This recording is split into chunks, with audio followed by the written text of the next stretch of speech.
Hello everyone, welcome to my YouTube channel. आज इस video में हम 2015 में आयोजित हुए यूपी वीडियो एग्ज़ाम के क्वेश्चन पेपर को सॉल्व करेंगे। उसमें जो जनरल स्टडीज़ से क्वेश्चंस पूछे गए थे उन्हें हम देखेंगे। तो चलिए देखते हैं फर्स्ट क्वेश्चन क्या था। पहला क्वेश्चन था, 1 एकड़ में कितने वर्ग गज होते हैं। ऑप्शंस दिए गए थे 4840 वर्ग गज, 4550 वर्ग गज या फिर 5248 वर्ग गज या 4482 वर्ग गज। तो यहाँ पर हम देखेंगे कि 1 एकड़ में कुल कितना वर्ग गज होता है। 1 एकड़ में 4840 वर्ग गज होता है, तो इसका ऑप्शन ए राइट है। नेक्स्ट क्वेश्चन है, रिजर्व बैंक ऑफ इंडिया की स्थापना किस वर्ष हुई थी। ऑप्शंस दिए गए हैं 1941, 1940, 1937 या 1935। तो जो रिज़र्व बैंक ऑफ इंडिया की स्थापना हुई थी वह 1935 में हुई थी। इसका ऑप्शन डी करेक्ट है। नेक्स्ट क्वेश्चन है, उत्तर प्रदेश राज्य का राज्य पक्षी कौन सा है। मोर, हंस, कोयल या सारस। तो हमें यहाँ पे देखना है कौन सा राज्य पक्षी है उत्तर प्रदेश का। उत्तर प्रदेश का राज्य पक्षी है सारस। ऑप्शन डी सही उत्तर है। नेक्स्ट क्वेश्चन है, किस राज्य सरकार द्वारा सबसे पहले किसानों के लिए प्रमाणित बीज पर प्रत्यक्ष लाभ हस्तांतरण की सुविधा आरंभ की गई। मध्य प्रदेश में, उत्तर प्रदेश में, पंजाब में या फिर केरल में। तो इसका सही उत्तर क्या है, उत्तर प्रदेश। उत्तर प्रदेश में सर्वप्रथम प्रमाणित बीज पर प्रत्यक्ष लाभ हस्तांतरण की सुविधा आरंभ की गई थी। नेक्स्ट क्वेश्चन हम देखेंगे, किसी ग्राम पंचायत द्वारा उप प्रधान को पद से हटाने के लिए कम से कम कितने पंचायत सदस्यों का समर्थन आवश्यक होता है। जब भी हमें किसी ग्राम पंचायत में उप प्रधान को पद से हटाना होता है तो उसके लिए पंचायत सदस्यों का समर्थन जरूरी होता है। तो कुल जितने पंचायत सदस्य होते हैं उसमें से कितने पंचायत सदस्यों का समर्थन आवश्यक होता है, यह पूछा गया है। तो ऑप्शंस हैं 1/4, 2/4, 1/4, 1/2, 1/3 या फिर 2/3। तो जो 2/3 भाग होता है पंचायत सदस्यों का, अगर उनका समर्थन प्राप्त होता है तभी उप प्रधान को पद से हटाया जा सकता है। तो यहाँ पर ऑप्शन डी सही उत्तर है, 2/3। अगला प्रश्न है, किस शहर को अभी तक राष्ट्रीय राजधानी क्षेत्र में सम्मिलित नहीं किया गया है। जींद, करनाल, अलीगढ़ या मुजफ्फरनगर। तो इसमें जींद को भी शामिल किया गया है, करनाल भी राष्ट्रीय राजधानी क्षेत्र में है, मुजफ्फरनगर भी राष्ट्रीय राजधानी क्षेत्र में आता है, अलीगढ़ इसमें नहीं आता है। ऑप्शन सी सही उत्तर है। अगला प्रश्न है, हाल ही में उत्तर प्रदेश राज्य का नाम Guinness book of world record में मुख्यमंत्री अखिलेश यादव द्वारा चलाए गए किस अभियान के लिए दर्ज किया गया। तो यह जो एग्ज़ाम कंडक्ट हुआ था यह 2015 में हुआ था और ये उस समय का करंट अफेयर का क्वेश्चन है। तो क्लीन यूपी, ग्रीन यूपी, ये ऑप्शन सही है। इसी अभियान के लिए Guinness book of world record में मुख्यमंत्री अखिलेश यादव द्वारा चलाए गए अभियान का इसको दर्ज किया गया था। अगला प्रश्न है, वर्तमान में उत्तर प्रदेश राज्य में कितने ग्राम पंचायत हैं। यहाँ पर ग्राम पंचायतों की संख्या पूछा है उस समय, वर्तमान में जब परीक्षा हुई थी उस समय का ये प्रश्न है। तो लगभग 25,000, लगभग 32,000, लगभग 42,000 या फिर लगभग 52,000। तो उस समय उत्तर प्रदेश में लगभग 52,000 ग्राम पंचायत शामिल थे। अगला प्रश्न हम देखेंगे, निम्न में से किसने कभी भी भारत के उप प्रधानमंत्री के रूप में कार्यभार ग्रहण नहीं किया है। तो यहाँ पर ऑप्शन दिया गया मोरारजी देसाई, देवीलाल, वीपी सिंह या लाल कृष्ण आडवाणी। तो इसका सही उत्तर जो है वह है वीपी सिंह। यह जो है ये कभी भी भारत के उप प्रधानमंत्री के रूप में कार्यभार नहीं संभाले थे। अगला प्रश्न है, किसी विधानसभा में भारत के संविधान के अनुसार कम से कम और अधिक से अधिक कितने सदस्य हो सकते हैं। विधानसभा, जब राज्य की बात करते हैं तो वहाँ पर ये शब्द आता है विधानसभा। तो विधानसभा में कि कम से कम कितना सदस्य हो सकता है, सदस्यों की संख्या कम से कम कितनी हो सकती है और अधिक से अधिक कितनी हो सकती है। तो किसी भी विधानसभा में कम से कम 60 सदस्य हो सकते हैं और अधिक से अधिक 500 सदस्य। तो यहाँ पर हम देखेंगे ऑप्शन ए है 30 एवं 272 गलत है, 80 एवं 540 ये भी गलत है, 54 एवं 333 ये भी गलत है। ऑप्शन डी जो है इसका राइट आंसर है 60 और 500, कम से कम 60 सदस्य और अधिक से अधिक 500 सदस्य। अगला प्रश्न है निम्न में से कंप्यूटर नेटवर्क में क्या अद्वितीय नहीं होता है? कंप्यूटर का जो नेटवर्क होता है उसमें क्या अद्वितीय नहीं होता है? ऑप्शंस है आईपी एड्रेस, आईपी पता, कंप्यूटर का नाम, वर्क ग्रुप का नाम या फिर यह सभी। तो हम देखेंगे आईपी एड्रेस भी अद्वितीय होता है, कंप्यूटर का नाम भी अद्वितीय होता है, लेकिन वर्क ग्रुप का जो नाम होता है वह अद्वितीय नहीं होता है। तो ऑप्शन सी सही उत्तर है। अगला प्रश्न है कंप्यूटर प्रणाली में सीडी रोम द्वारा क्या दर्शाया जाता है? ऑप्शंस हैं optical disc, magnetic optical disc, magnetic disk या फिर इसमें से कोई नहीं।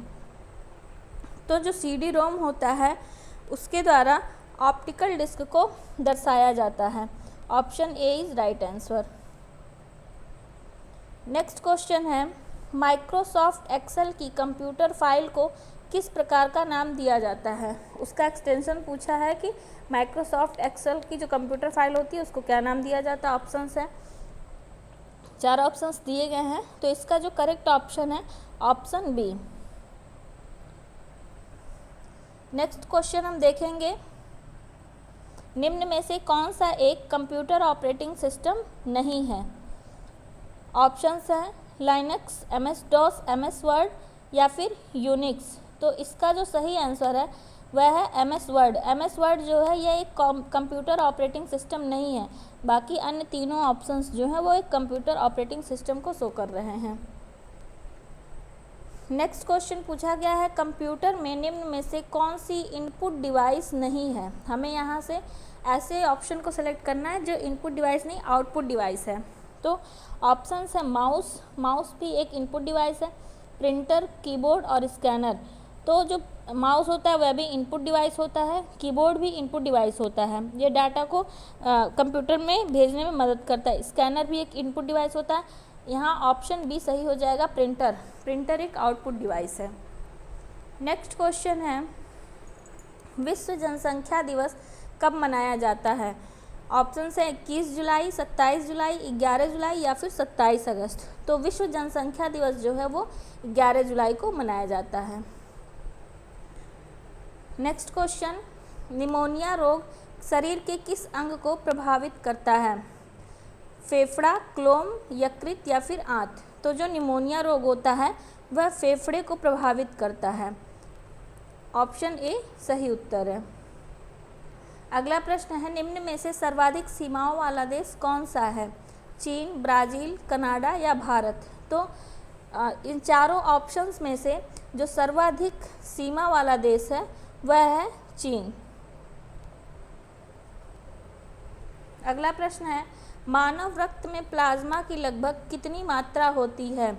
ऑप्शंस दिया गया है 26 से 30%, 55 से 60%, 70 से 75% या फिर 80 से 85%। तो मानव के रक्त में जो प्लाज्मा का मात्रा होता है वो लगभग 55 से 60% होता है।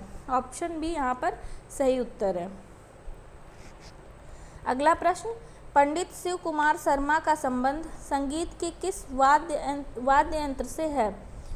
ऑप्शंस हैं तबला, शहनाई, सारंगी या संतूर। तो पूछा किसके बारे में है? पंडित शिव कुमार शर्मा के बारे में। इनका जिस वाद्य यंत्र से संबंध है वह है संतूर। तो करेक्ट ऑप्शन क्या है? डी। अगला प्रश्न है भारत का सर्वोच्च नागरिक सम्मान कौन सा है? इसके पहले वीडियो में भी हमने जब क्वेश्चन सॉल्व किया था तो वहाँ पर हमने इस बात को डिस्कस किया था कि भारत का सर्वोच्च नागरिक सम्मान कौन सा है। आप उस वीडियो को ज़रूर देखें और आप इस वीडियो में ये कमेंट करके बताएं कि भारत का सर्वोच्च नागरिक सम्मान कौन सा होता है।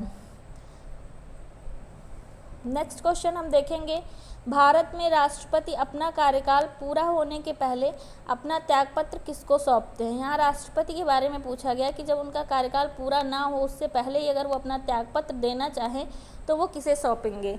ऑप्शन है मुख्य न्यायाधीश, उपराष्ट्रपति, प्रधानमंत्री या फिर लोकसभा अध्यक्ष। तो हमेशा राष्ट्रपति अपना कार्यकाल पूरा होने के पहले जो त्यागपत्र सौंपते हैं वह उपराष्ट्रपति को सौंपते हैं। Option B is right answer. Next question है, वर्तमान में उत्तर प्रदेश राज्य के पंचायती राज्य मंत्री कौन हैं? यह उस समय का करंट अफेयर का क्वेश्चन था जब 2015 में ये पेपर आयोजित हुआ था। अगला प्रश्न हम देखेंगे, स्वतंत्र भारत में उत्तर प्रदेश के प्रथम विधानसभा अध्यक्ष कौन थे? ऑप्शंस हैं पुरुषोत्तम दास टंडन, मदन मोहन वर्मा, दरबारी लाल शर्मा या फिर नफीसुल हसन। तो यह स्टैटिक जीके का प्रश्न है कि प्रथम विधानसभा अध्यक्ष कौन थे उत्तर प्रदेश जब गठित हुआ था। तो उस समय पुरुषोत्तम दास टंडन जो हैं वो हमारे उत्तर प्रदेश के प्रथम विधानसभा अध्यक्ष थे। ऑप्शन ए सही है। नेक्स्ट क्वेश्चन देखेंगे, निम्न में से किसने भारत के 43वें मुख्य न्यायाधीश के रूप में शपथ ग्रहण की है? यह भी करंट का ही क्वेश्चन था। तो उस समय 43वें मुख्य न्यायाधीश के रूप में किसने शपथ ग्रहण किया था? Justice T.S.. ठाकुर ने। नेक्स्ट क्वेश्चन हम देखेंगे, भारत का सबसे दक्षिणी छोर कौन सा है? ऑप्शन है इंदिरा कॉल, गुहार मोती, किबिथु या इंदिरा पॉइंट। तो जो इंदिरा पॉइंट है वह सबसे दक्षिणी छोर है और सबसे उत्तरी छोर कौन सा है आप बताएंगे ये कमेंट करके। अगला प्रश्न हम देखेंगे, भारत में जहांगीर का शासनकाल क्या था? हमसे भारत में जहांगीर के शासनकाल के बारे में पूछा गया है। ऑप्शंस हैं 1605 से 1627 ईस्वी, 1600 बी है ऑप्शन 1627 ईस्वी से 1658 ईस्वी, ऑप्शन सी 1658 ईस्वी से 1707 ईस्वी और ऑप्शन डी है 1707 ईस्वी से 1748 ईस्वी। तो जहांगीर का जो शासनकाल था वह था 1605 ईस्वी से 1627 ईस्वी तक। तो यहाँ पर ऑप्शन ए सही हो जाएगा। अगला प्रश्न है, आधुनिक हिंदी साहित्य का पिता किसे माना जाता है? मुंशी प्रेमचंद जी को, भारतेंदु हरिश्चंद्र जी को, भीष्म साहनी को या देवकी नंदन पंत को। तो यहाँ पर हम देखेंगे कि इस ऑप्शंस में से भारतेंदु हरिश्चंद्र जो हैं उन्हें आधुनिक हिंदी साहित्य का पिता माना जाता है। तो ऑप्शन बी सही हो जाएगा। नेक्स्ट क्वेश्चन है, स्वतंत्र भारत के प्रथम भारतीय व अंतिम गवर्नर जनरल कौन थे? ऑप्शंस दिए गए हैं। ऑप्शन ए है चक्रवर्ती राजगोपालाचारी या फिर लॉर्ड माउंटबेटन, ऑप्शन सी है नरसिम्हाचारी, ऑप्शन डी है रामास्वामी सीआर। तो हमारा जब देश आज़ाद हुआ था तो उस समय की बात पूछी जा रही है। तो स्वतंत्र भारत के प्रथम भारतीय और अंतिम गवर्नर जनरल सी राजगोपालाचारी थे। अगला प्रश्न है, लोहे की एक छोटी गोली पानी में डूब जाती है जबकि जलयान पानी पर तैरता है। यह सिद्धांत निम्न में से किस वैज्ञानिक के सिद्धांत पर आधारित है? ऑप्शंस है Albert Einstein, Blaise Pascal, Newton या आर्किमिडीज। तो जो यह सिद्धांत है कि कोई भी एक लोहे की छोटी सी गोली हो पानी में डूब जाएगी लेकिन जहाज पानी पर तैरेगा, तो यह सिद्धांत आर्किमिडीज प्रिंसिपल के नाम से जाना जाता है। Option D is right answer. So friends, इस एग्ज़ाम में जीएस से इतने क्वेश्चन पूछे गए थे। हमारा वीडियो देखने के लिए धन्यवाद। अगर आपको वीडियो अच्छी लगी हो तो आप इसे लाइक करें।